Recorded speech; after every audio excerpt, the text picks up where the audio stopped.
So my biggest tip is to stare at the bottom end of your stick so that it distracts you from thinking about the top end and looking at it, okay? I can actually hear when someone starts looking at the top end because it kind of turns into, they miss the downstroke altogether, okay? You have to have a good run at the downstroke and a nice strong downstroke in order for the top end to hit. Just trust me on this one, okay? So stare at the bottom end and try it. Down, top, up, down, top, up.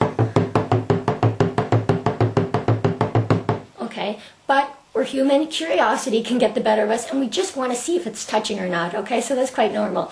So another approach to this would be to kind of elongate your fingers and try to get as close to the drum as possible. So the closer you are, the less effort it will be. And so if you do a downstroke and you're really close, you barely have to turn your wrist at all and the top end will hit. Whereas if you were further away from the drum and you hit a downstroke, the top, you'd have to rotate and work really hard to get that top end to touch. So distance is really going to help you come in nice and close to the skin. Okay, and so just try that again. In order to execute a really nice, smooth, even roll at the faster speed, you need to be able to control it at the slower speed. And so in order to execute a nice continuous roll, you need to be able to practice it slowly. I like to say slow motion, slow motion, slow motion, slow motion, okay? If at this speed you find that you're kind of doing a bit of a jerky motion, kind of after you hit the downstroke, slow your movement down so it's not too fast, it's not too jerky. So it's slow motion, but don't stop it. It's still moving, just slowly.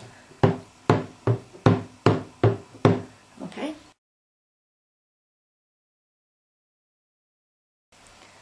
Perhaps the most important tip that I should give you on triplets and rolls is that less is more. Do not put so many triplets or rolls into a beating that you then can't even recognize the main rhythm.